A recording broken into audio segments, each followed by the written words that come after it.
Hello. कैसे हैं आप लोग? आई होप सभी बहुत अच्छे होंगे। आप लोग जानते ही होंगे मेरा नाम रोहित जैन है। आरजे भी कह सकते हैं। ठीक है। और मैं क्लास 11th के सिलेबस को स्टार्ट करूंगा। एक्चुअली में अभी तक जो हमने वीडियो अपलोड किए हैं वो क्लास 12th के लिए हैं। जिन स्टूडेंट को 2025 में बोर्ड एग्जाम देना है उन्हीं के लिए अभी तक मैं वीडियो अपलोड करते हुए चला आ रहा हूँ, और आगे भी उनके लिए वीडियो अपलोड होते रहेंगे जो 12th के बच्चे हैं। लेकिन जिन बच्चों ने क्लास 11th में एडमिशन लिया है, तो मैं उनके लिए भी आपका वीडियो अपलोड करूंगा। आपका जो मैं वीडियो लेक्चर बनाऊंगा उसमें मैं जो बुक आप लोगों को सॉल्व करवाऊंगा वो आपका अजय कुमार अग्रवाल का बुक होगा।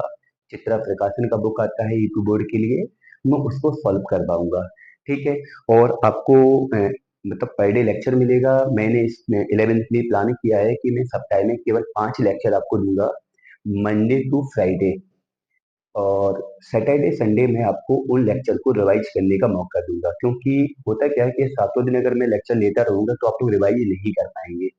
तो मैं मंडे टू फ्राइडे आपको लेक्चर अपलोड करूंगा। सैटरडे संडे में आपको उसको रिवाइज करने का मौका दूंगा। एक्चुअल में मैं सैटरडे रिवाइज करने का मौका दूंगा, संडे को आराम करने का मौका दूंगा। 11 तक थोड़ा आराम भी जरूरी है। ठीक है। और इसी प्रकार से पूरी साल आपका लेक्चर चलता रहेगा। पहले चैप्टर से हम सिलेबस को स्टार्ट करेंगे। आपका क्लास 11th का जो पहला चैप्टर है वो सेट थ्योरी है। ठीक है। और अ, जिन बच्चों को अगर मतलब टेस्ट सीरीज वगैरह सारी चीजें अगर चाहिए हो, या बाकी कोई जानकारी चाहिए हो, किसी प्रकार का अगर कोई डाउट आता है क्लास में, तो वो मुझे डायरेक्ट मैसेज कर सकता है। मैं पहली क्लास में अपना नंबर भी आप लोगों के साथ शेयर कर देता हूँ, 8756765092। ठीक है। ओके। तो ये मेरा नंबर है। किसी को किसी भी प्रकार का अगर कोई डाउट आता है क्लास के दौरान, अगर कोई चीज समझ नहीं आती है, तो आप लोग मुझे मैसेज करके बता सकते हैं, और मुझे इस नंबर पर कॉल करके भी आप लोग अपनी बातों को पूछ सकते हैं। ठीक है। और मैंने जैसा कि बता दिया कि 5 दिन ही लेक्चर अपलोड होगा। कभी कभार ऐसा होता है कि मंडे टू फ्राइडे अगर कोई लेक्चर अपलोड नहीं हो पाता है, होता है कभी कभार बिजी हो जाते हैं, लेक्चर अपलोड नहीं कर पाते हैं, लेक्चर शूट नहीं हो पाता है, तो वो लेक्चर मैं आपको सैटरडे संडे में अपलोड करूंगा। मतलब तो वो एक लेक्चर जो एक्स्ट्रा होगा तो वो सैटरडे संडे में उसको मैनेज करेंगे। मतलब कहने का मतलब ये है कि मुझे सप्ताह में आपको 5 लेक्चर ही देने हैं। बाकी जो 2 दिन आपके बचेंगे उनमें आप पुराने लेक्चर को रिवाइज करेंगे, और लेक्चर को पढ़ने के साथ साथ अपना नोट जरूर बनाएंगे, क्योंकि होता क्या है कि लेक्चर पढ़ने के बाद अगर साथ साथ आप नोट बनाएंगे तो चीजें और अच्छे से आप लोग तैयार कर सकते हैं। ठीक है। तो आई होप आप लोगों को अच्छा समझ में आएगा, और मैं पूरी कोशिश करूंगा कि आपको सारे के सारे चैप्टर अच्छे से क्लियर हो। ठीक है। मैं बिल्कुल बेसिक से लेके जाऊंगा। क्लास 11 का आज मैं पहला चैप्टर स्टार्ट करने वाला हूँ, सेट थ्योरी। ठीक है।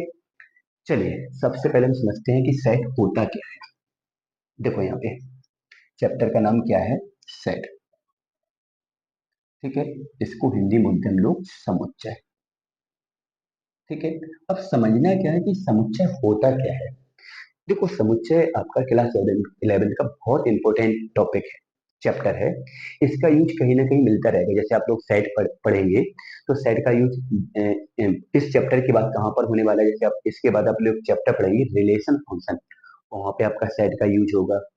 इसके बाद कैलकुलस में भी बहुत अच्छे तरीके से सेट का यूज होता है। एक टॉपिक है प्रोबेबिलिटी, वो तो बहुत अच्छा टॉपिक है, बहुत इंपॉर्टेंट टॉपिक है। और प्रोबेबिलिटी एक ऐसा टॉपिक है कि ऑलमोस्ट चाहे मैथ का स्टूडेंट रहा हो या ना रहा हो, अगर वो 12th के बाद कोई तैयारी करता है तो वहां पर प्रोबेबिलिटी से मतलब एक बार मिलना ही पड़ेगा। प्रोबेबिलिटी एक ऐसा टॉपिक है, प्रायिकता जिसको हम लोग कहते हैं, तो वो टॉपिक आपको आगे भी कॉम्पिटिटिव एग्जाम में मिलता रहेगा। ठीक है। तो अच्छा टॉपिक है, तो वहां भी आपका सेट का यूज होता है। कैलकुलस में सेट का यूज होता है। कैलकुलस आपका 12th का एक पोर्सन है पूरा।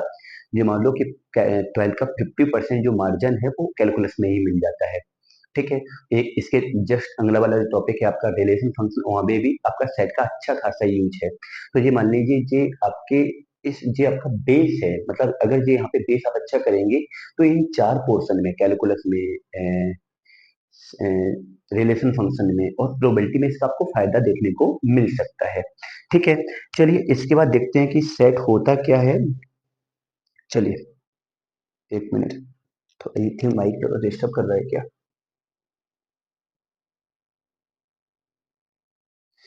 ठीक है। तो सबसे पहले समझेंगे सेट होता क्या है।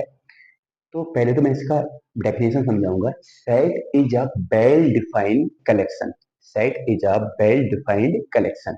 सेट क्या है? एक वेल डिफाइंड कलेक्शन है। कैसा कलेक्शन है? वेल डिफाइंड कलेक्शन है। वेल डिफाइंड का मतलब होता है सुपरिभाषित। क्या मतलब होता है? सुपरिभाषित। सुपरिभाषित। और कलेक्शन का मतलब होता है समूह। कलेक्शन का मतलब होता है समूह। तो सेट क्या है?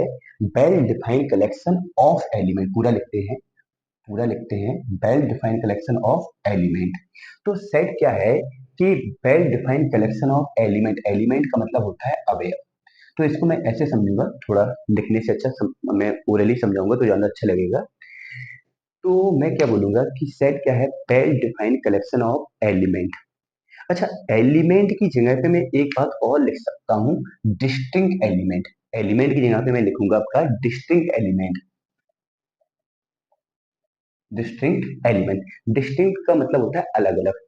डिस्टिंक्ट का मतलब होता है अलग अलग। डिस्टिंक्ट का मतलब क्या होता है? अलग अलग।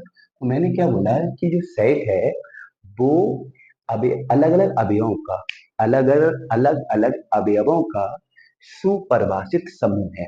सुपरिभाषित बोल सकते हैं, सुनिश्चित बोल सकते हैं। सुपरिभाषित बोलना ज्यादा सही लगेगा। तो सुपरिभाषित समूह है। तो इतना हिंदी में मत घुसो, चीजों को समझो, वो ज्यादा अच्छा लगेगा। तो मैंने क्या बोला कि मैंने कोई भी एक ग्रुप बनाया, कोई भी मैंने समूह बनाया, समूह के जितने भी एलिमेंट हैं वो परिभाषित होने चाहिए और अलग अलग होने चाहिए। परिभाषित होने चाहिए और अलग अलग होने चाहिए।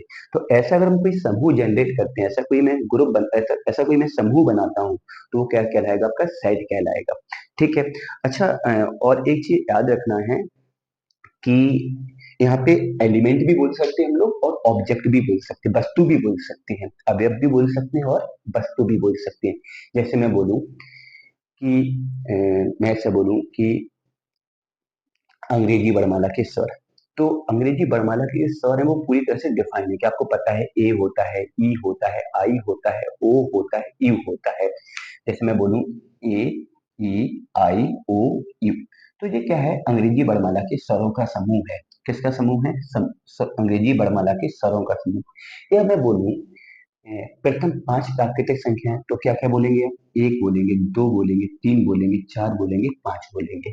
तो मेरे कहने का मतलब होता है कि समुच्चय में इस प्रकार का समूह लिया जाता है जो जिसमें एलिमेंट कैसे हो? अलग अलग हो और डिफाइंड हो। कैसे हो? डिफाइन हो। अच्छा, अब इनको लिखने का तरीका क्या होता है? एलिमेंट को लिखते समय उनके बीच में हम लोग कॉमा का यूज करेंगे, जो हमने कॉमा लगाया है। और उनको हम लोग कर्ली ब्रैकेट में लिखते हैं, मजले ब्रैकेट में लिखते हैं। जैसे इसको भी मैंने मजला ब्रैकेट लगा दिया, तो ये पूरा एक कम्प्लेक्स कंप्लीट सेट बन गया। कंप्लीट क्या बन गया? सेट। या मैं बोलूं कि अ, मैंने बोल दिया कि भारत के राज्यों का समुच्चय। तो इनका ये भी वेल डिफाइन है, क्योंकि मुझे पता है कि भारत में कितने राज्य हैं। तो ये फिक्स है, मतलब वेल डिफाइन है। मतलब वेल डिफाइन का मतलब ऐसा कह सकते हैं कि वो सारी चीजें सभी के लिए सेम हुए। जैसे मैंने अंग्रेजी वर्णमाला के स्वर की बात की, तो अंग्रेजी वर्णमाला के स्वर जो मेरे लिए है वो आपके लिए है, वही थर्ड पर्सन के लिए है। ठीक है। जैसे मैंने प्रथम 5 प्राकृतिक संख्याओं की बात की, तो मैंने कहा 1 है, 2 है, 3 है, 4 है, 5 है। तो ये 5 स्वर जो है वो सभी के लिए है, मेरे लिए अकेले नहीं। मैं किसी की भी बात करूंगा, सभी के लिए वो स्वर कैसे होंगे? स्वर हो या अंग्रेजी वर्णमाला मतलब प्रथम 5 प्राकृतिक संख्या है, सभी के लिए समान है। भारत के राज्यों की बात करें, उसका अगर हम समूह बनाते हैं तो वो भी सभी के लिए समान है। ठीक है। तो मुझे एक ऐसा कलेक्शन लेना है जो कैसा हो?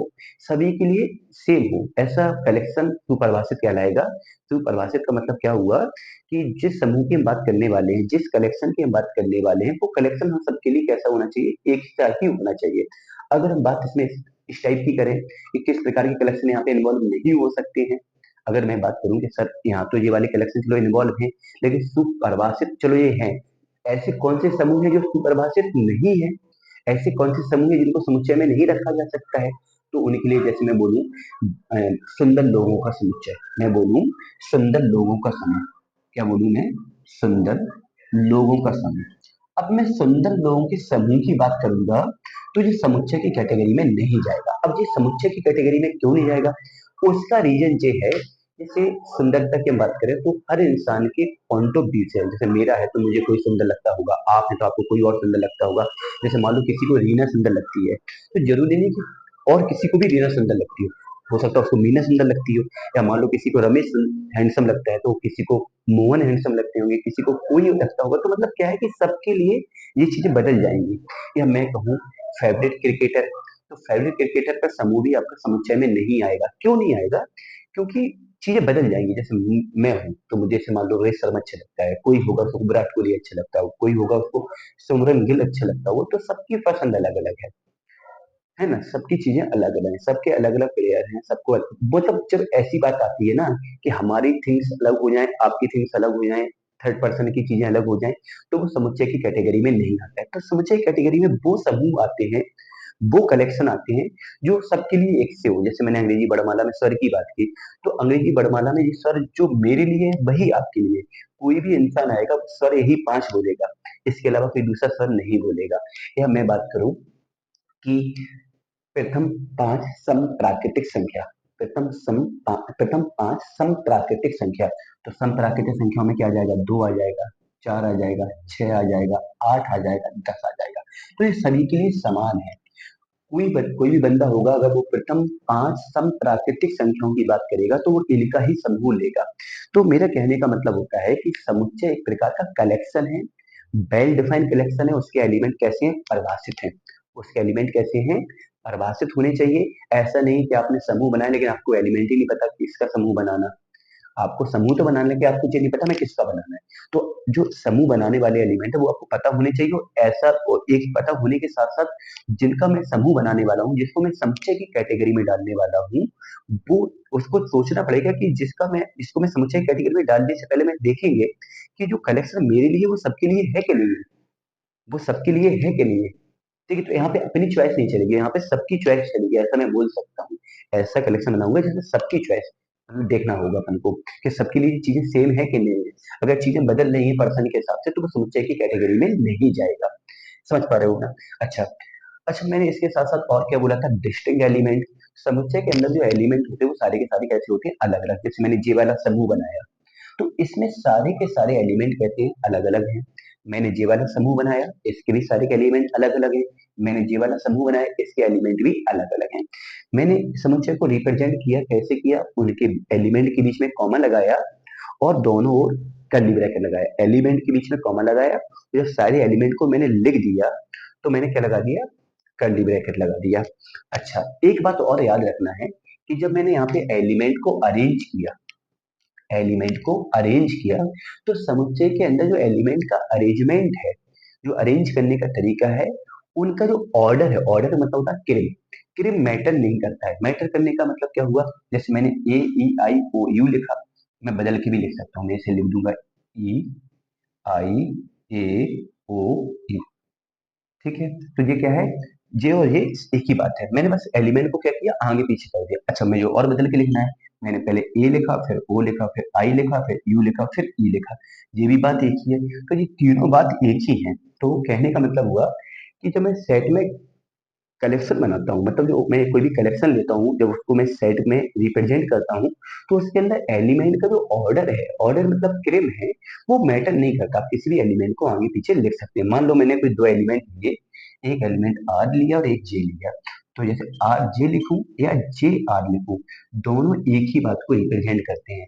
ये भी आर और जे को लेकर बनाया गया सेट है और ये भी आर और जे को लेकर बनाया गया सेट है। भले ही मैंने इसकी पोजीशन को कहाँ कर दिया? आगे पीछे कर दिया। तो बस आपको इतना समझना है कि सेट के समुच्चय के अंदर इतना समझना है कि बस हमारा जो कलेक्शन होगा वो वेल डिफाइंड होगा। सारे एलिमेंट डिफरेंट होंगे। सारे एलिमेंट कैसे होंगे? डिफरेंट होंगे। और अभी मैं सेट का रिप्रेजेंटेशन आगे बताऊंगा, लेकिन अभी मैं थोड़ा सा बता दिया कि इसको रिप्रेजेंट करने के लिए मैंने क्या लगा दिया?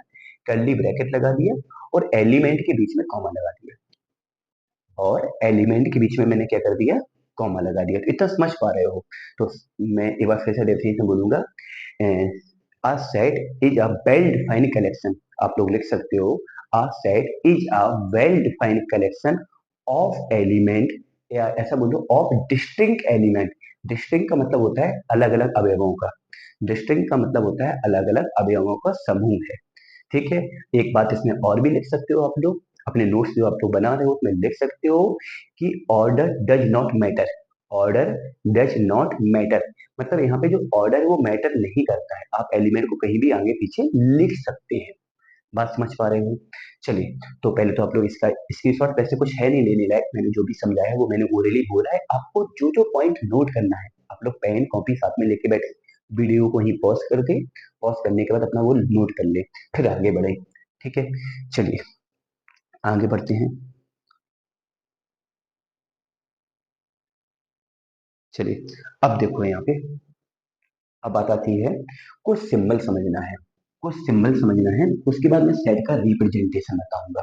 आपको सेट में कुछ चीजें आपको सिंबल के टाइप से समझना है। पहले तो मैंने आपको सेट का ओनली डेफिनेशन समझाया है, अभी इसका रिप्रेजेंटेशन आपको बिल्कुल नहीं बताया है। तो मैं सब क्या करूंगा यहाँ पे, मैं इसमें कुछ सिंबल की बात करूंगा आपको, जिसमें अभी जो अभी बेसिकली सिंबल यूज होने वाले हैं मैं उनकी बात करूंगा। आगे तो बहुत सारे सिंबल हैं, वो आगे बात करेंगे। देखो, एक आपको इस टाइप से सिंबल मिलेगा। ठीक है, एक मिलेगा आपको इस टाइप से सिंबल मिलेगा। ठीक है, और एक आपको मिलेगा ऐसा सिंबल। बहुत सारी बुक में ऐसा होगा, या फिर बहुत सारी बुक में इस तरह का डंडा लगा होगा। ठीक है, और ये कॉमा का भी मतलब यहाँ पे अलग है, थोड़ा सा कॉमा का भी मतलब मैं बताऊंगा। तो जो आपका पहला सिंबल है वो रिप्रेजेंट करता बिलोंग्स को, सॉरी, बिलोंग्स को। ठीक है, ये आपका है फॉर एवरी, फॉर ऑल कह सकते हैं। ये किसके लिए है? फॉर ऑल के लिए है। ये है आपका सच डैड का सिंबल। सच डैड आपको इंग्लिश में ही नाम याद करने हैं। ठीक है, अब हिंदी की कोशिश मत करना इसमें। इसको मैं बोलता हूँ बिलोंग्स। इसको क्या बोलता हूँ? बिलोंग्स। इसको बोलता हूँ फॉर ऑल। फॉर ऑल, या मैं बोल सकता हूँ इसको फॉर एवरी। ठीक है, इसको बोला जाता है सच डैट। क्या बोला जाता है? Such that. और इस कॉमा को बोलूंगा मैं एंड।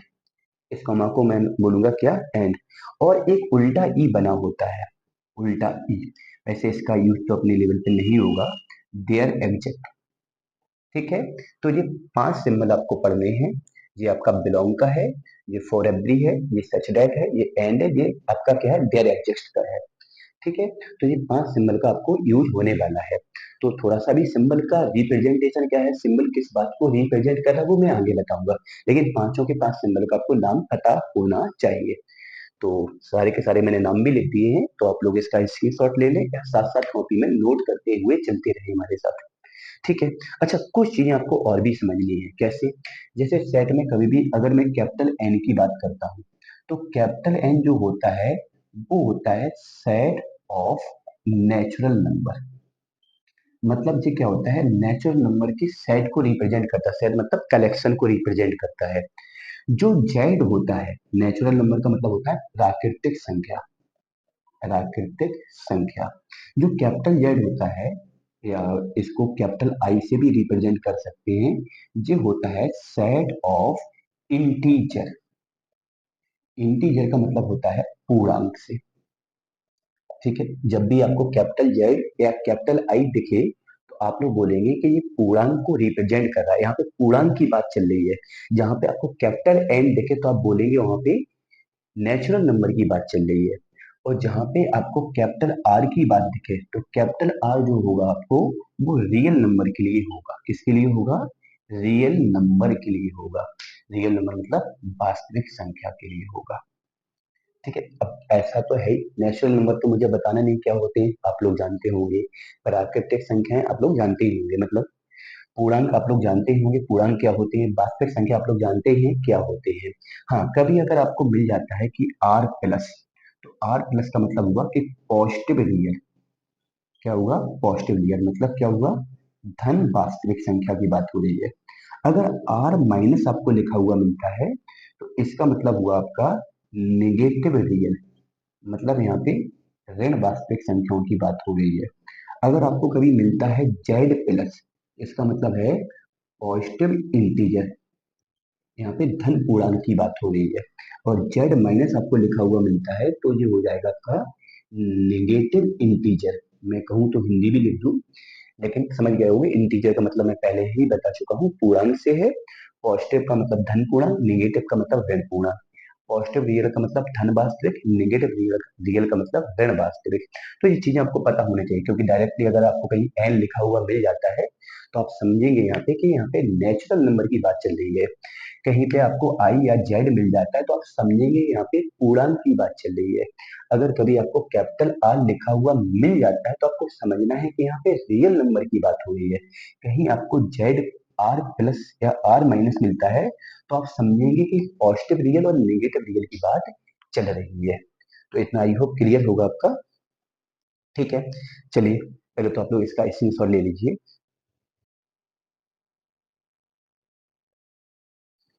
चलिए, अब देखो रिप्रेजेंटेशन ऑफ सेट।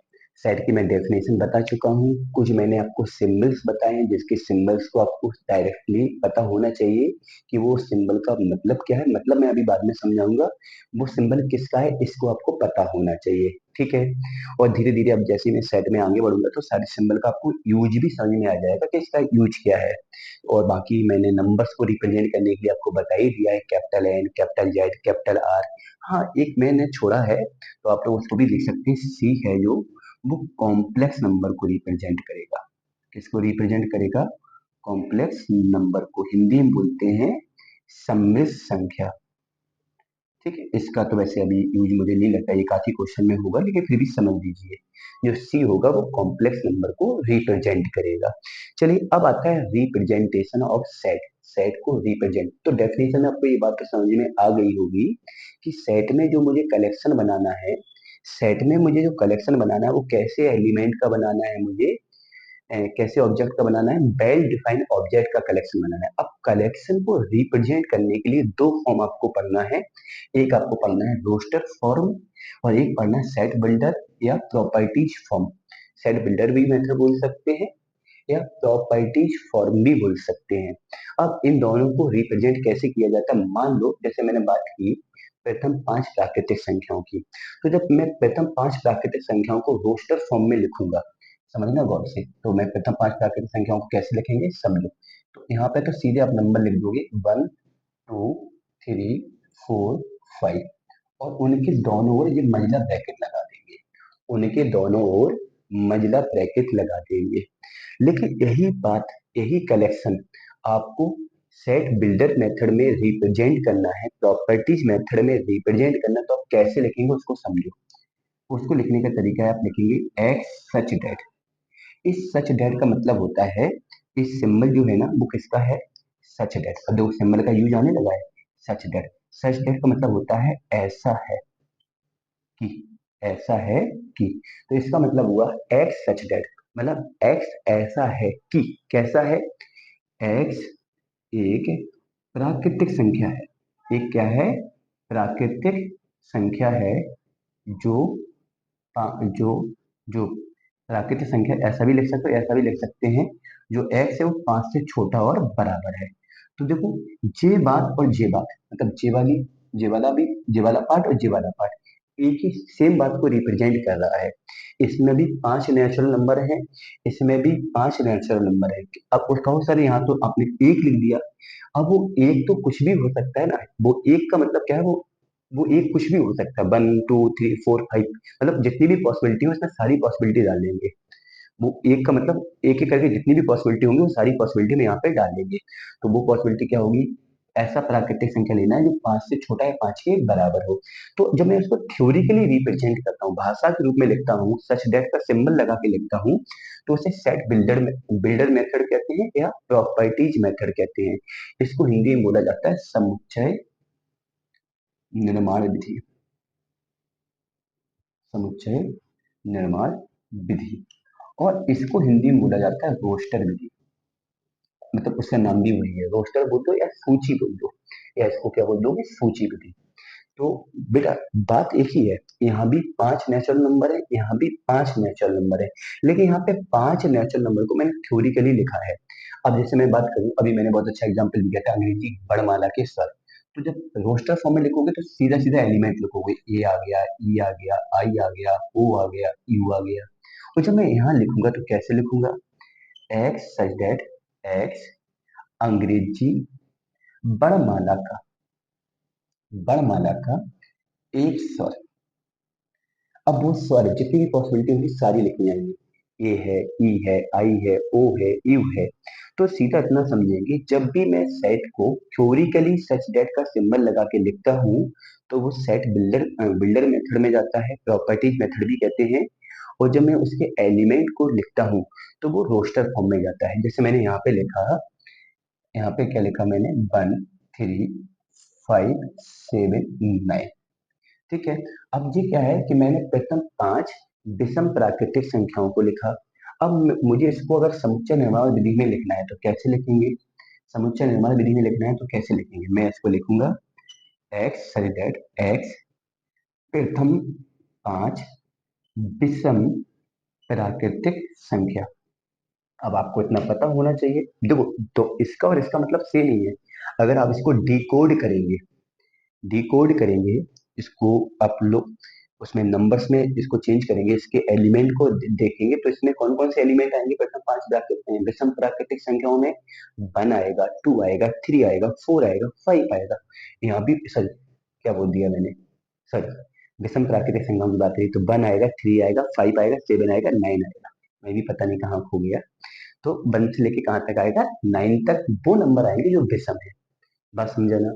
तो सीधा इतना समझोगे, जब मैं एलिमेंट को कॉमा लगा के कर्ली ब्रैकेट में लिखता हूँ, कॉमा लगा के कर्ली ब्रैकेट में लिखता हूँ, तो क्या बोला मैंने, उसको रोस्टर फॉर्म बोलेंगे। और जब मैं उसी को थ्योरिकली रिप्रेजेंट करूंगा, मतलब उसके बारे में मैं थ्योरिकली बताऊंगा कि वो किस बात को रिप्रेजेंट कर रहा है, तो वो roast sorry set builder method में जाएगा, प्रॉपर्टीज मेथड में जाएगा। इसको समुच्चय निर्माण विधि भी कहते हैं। अच्छा, अब एक आध मैं एग्जांपल करता हूँ, मैं आपको रोस्टर फॉर्म दूंगा। ठीक है। मैंने लिखा x such that x x शब्द, एक्स शब्द, एक मैं शब्द लिखूंगा, A double P L E के अक्षरों से का समुच्चय, अक्षरों, सॉरी हिंदी भी डिस्टर्ब हो गई, अक्षरों का समुच्चय। चलिए, मैंने एक समुच्चय को लिखा है, इसको किस फॉर्म में लिखा मैंने, समुच्चय निर्माण विधि में लिखा है। अब उसको मुझे टेबल मेथड में रिप्रेजेंट करना है। इसमें टेबल मेथड भी बोल सकते हैं, इसको लिस्टिंग मेथड भी बोल सकते हैं, रोस्टर मेथड भी बोल सकते हैं। तो इसको मुझे रोस्टर फॉर्म में लिखना है। तो रोस्टर फॉर्म में तो एलिमेंट को लिखा जाता है, तो आप लोग यहाँ पे क्या करेंगे, ए लिखेंगे, पी लिखेंगे, जितने भी एलिमेंट उनके बीच में कॉमा लगा देंगे, फिर पी लिखेंगे, फिर एल लिखेंगे, फिर ई लिखेंगे, उस मीनिंग के एलिमेंट को लिखेंगे, उनके बीच में कॉमा लगा देंगे, कर्ली ब्रैकेट लगा देंगे, रोस्टर फॉर्म बन जाएगा। लेकिन समुच्चय की डेफिनेशन ने इसको थोड़ा गलत कर दिया, समुच्चय की डेफिनेशन ने इसको गलत कर दिया। गलत क्या कर दिया कि आपको एलिमेंट तो इसी से लेना है, लेकिन वहां पे एक बात बोली थी कि एलिमेंट रिपीट नहीं होगा, सारे एलिमेंट डिस्टिंक्ट होंगे, अलग अलग होंगे। लेकिन यहाँ पे तो ये दोनों एलिमेंट समान हो गए। इस बात ने इसको गलत कर दिया। तो इसका सही क्या बनेगा वो देखोगे। यहाँ पे हम एलिमेंट ए लेंगे, पी लेंगे, एल लेंगे, ई लेंगे।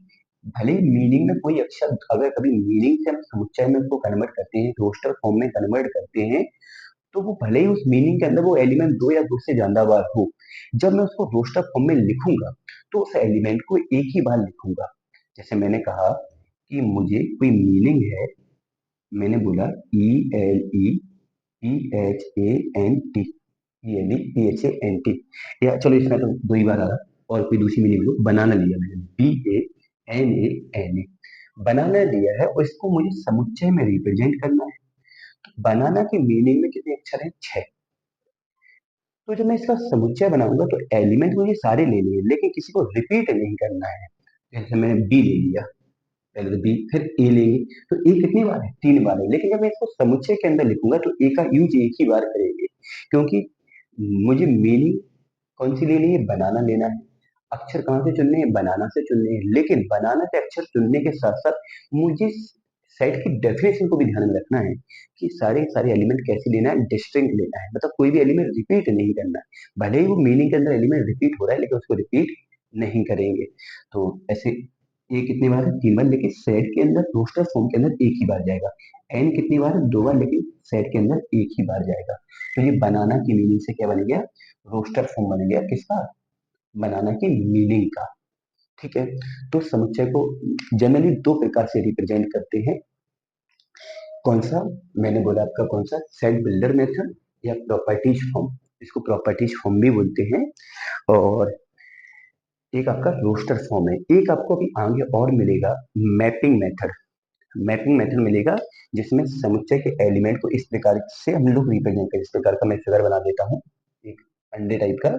उसमें जैसे यही एलिमेंट है, तो मैं इसको अगर ऐसा लिख दूं तो ये भी एक समुच्चय को रिप्रेजेंट करेगा। 1 2 3 4 5, चलो 5 ही तक है तो 5 तक ये भी समुच्चय को रिप्रेजेंट करेगा।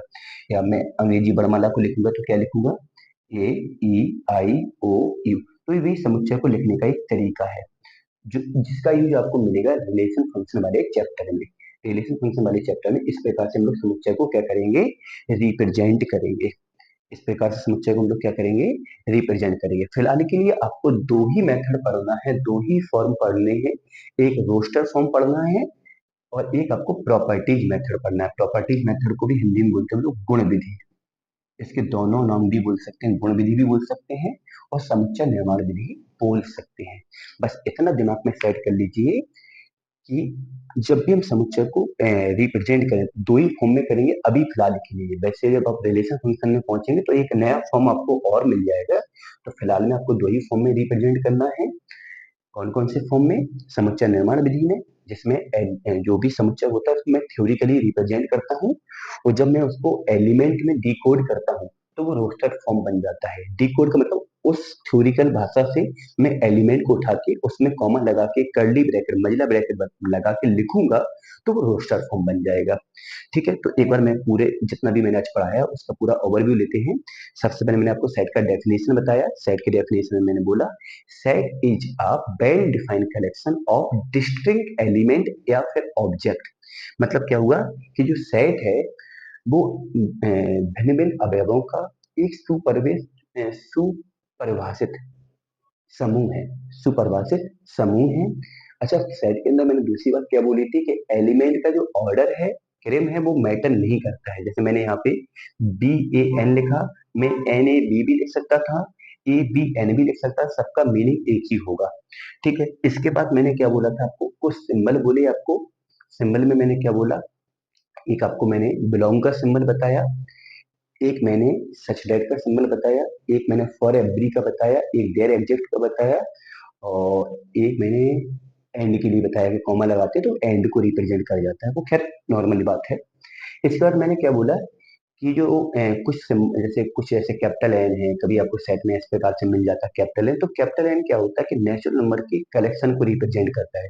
जितने भी नेचुरल नंबर हो उनके पूरे कलेक्शन को मैं जनरली कैपिटल एन बोल देता हूँ। तो जहाँ पे कैपिटल एन आपको दिखेगा तो आप बोल सकते हैं कि यहाँ पे नेचुरल नंबर की बात हो रही है। जहाँ पे कैपिटल आर दिखेगा तो आप समझ जाएंगे यहाँ पे रियल नंबर की बात हो रही है। जहाँ पे जेड दिखेगा तो आप समझ जाएंगे कि यहाँ पे रियल नंबर की बात हो रही है। ऐसा समझ सकते हैं जैसे अपने रोड पे जाते हैं और आपको इस प्रकार का सिंबल मिल जाता है, तो इसका मतलब क्या होता है, सीधे जाके तुमको राइट होना है। तो ये सिंबल है मतलब। तो ऐसे यहाँ पे है कि जब कहीं भी सेट के क्वेश्चन में आपको कैपिटल एन मिलता है तो आपको समझ जाना चाहिए कि यहाँ पे वो नेचुरल नंबर की बात करने वाला है। जैसे मान लो कभी आपको इस प्रकार का सिंबल मिल जाता है तो आप समझ जाते हैं कि डॉक्टर का सिंबल है, कोई डॉक्टर का अस्पताल है या कुछ ऐसा है। इस प्रकार से ऐसा सिंबल आपको मिला हुआ है। जैसे आपने इस प्रकार का बना दिया तो आपको पता है कि ये ट्रायंगल को रिप्रेजेंट करता है, तीन साइड है तो ट्रायंगल। ऐसे ही यहाँ पे मतलब एक प्रकार का सिंबल है और कुछ रिप्रेजेंटेशन को जनरली हम लोग मतलब जनरल लैंग्वेज में यूज करते रहते हैं। इस बार फिर मैंने आपको क्या बताया कि सेट को कैसे रिप्रेजेंट किया जाता है। तो सेट को दो प्रकार से रिप्रेजेंट किया, जनरली मैंने बोला दो, लेकिन जब आप लोग सेट इसका रिलेशन फंक्शन वाला चैप्टर पढ़ेंगे तब ये वाला आपको तरीका भी पढ़ने को मिलेगा। दो तरीके कौन कौन से हैं, एक आपका रोस्टर फॉर्म है, एक कौन सा फॉर्म है, रोस्टर फॉर्म, जिसको लिस्टिंग फॉर्म भी कहते हैं, जहाँ पे मैं एलिमेंट को लिखता हूँ, उनके बीच में कॉमा लगाता हूँ, दोनों कर्ली ब्रैकेट लगाते हैं। और समुच्चय निर्माण विधि में लिखने के लिए हम लोग थ्योरिकली उसको लिखते हैं, और लिखने के पहले उसमें एक्स सब्सट्रैक्ट करके, मतलब एक एक्स उसके एलिमेंट को रिप्रेजेंट करता है, और सब्सट्रैक्ट मतलब एक्स जो एलिमेंट है वो कैसा है। इसका मतलब क्या हुआ, एक्स सब्सट्रैक्ट का मतलब हुआ एक्स ऐसा है। इस बात का मतलब होता है, इतने पार्ट का इसका मतलब होता है एक्स ऐसा है कि, अब कैसा है वो आगे रिप्रेजेंट हो रहा है। इसका मतलब क्या हुआ, एक्स ऐसा है कैसा है वो आगे रिप्रेजेंट हो रहा है। इसका मतलब हुआ एक्स ऐसा है कैसा है वो आगे रिप्रेजेंट हो रहा है। बात समझ पा रहे हो? तो ये हो जाता है समुच्चय निर्माण विधि में। तो मैंने अभी आपके साथ समुच्चय की सेट की डेफिनेशन को शेयर किया है। सेट की डेफिनेशन के साथ साथ सिंबल को बताया आपको। सिंबल के साथ साथ मैंने आपको सेट का रिप्रेजेंटेशन बताया है। अभी मैंने बड़ा बेसिक सा टॉपिक लिया है, तो प्लीज पहले तो इस लेक्चर को देखें और जितना मैं पढ़ाऊंगा उनका पूरा नोट बनाएं। अब तो पहला लेक्चर था तो मैंने बहुत बेसिक सी बात की आप लोगों से। आगे फिर मैं बात को और अच्छे लेवल से कंटिन्यू करता रहूंगा। चलिए, तो आप लोग प्लीज इस वीडियो को थोड़ा शेयर करें, आपके जो भी फ्रेंड्स हैं उनको भी ज्यादा से ज्यादा बोलें। बिल्कुल फ्री ऑफ कॉस्ट कोर्स रहेगा, पूरी साल आपको बिल्कुल फ्री पढ़ाया जाएगा, इसका कोई चार्ज नहीं होगा। जिस तरह से मैंने आज लेक्चर लिया है और मैं कोशिश करूंगा पर डे मतलब आपको बेटर से बेटर चीजें मिलती रहे। पहला लेक्चर है, हो सकता है ऑनलाइन में थोड़ा सा ऑकवर्ड फील हो, लेकिन आगे आपको मैं कोशिश करूंगा और अच्छा ही मिलेगा। ठीक है, तो प्लीज शेयर करें, सब्सक्राइब करवाएं, ज्यादा से ज्यादा लोगों से बोलें। जितने भी आपके फ्रेंड्स हैं, गांव में रहते हैं, कहीं रहते हैं, जो नहीं पढ़ पा रहे हैं, कहीं शायद नहीं बाहर आ पा रहे हैं, तो उनके लिए तो बड़ा अच्छा है कि घर पे रह के आप लोग पढ़ाई कर सकते हो। मैंने बोला है कि आपको मैं रिवीजन करने का भी मौका दूंगा और लेक्चर का को पढ़ने का भी मौका दूंगा। और साथ साथ मैंने आपको सबसे लेक्चर की शुरुआत में अपना नंबर दिया है, तो आप लोग अगर उस नंबर पे मैसेज डाल देते अपना नाम लिख के, तो मैं आप लोगों का एक ग्रुप भी बना दूंगा जिसमें आपको सब मटेरियल भी मिलता रहेगा, टेस्ट सेट सीरीज वगैरह है, तो सारी चीजें उसमें मिलती रहेगी। चलिए, मिलते हैं, बाय।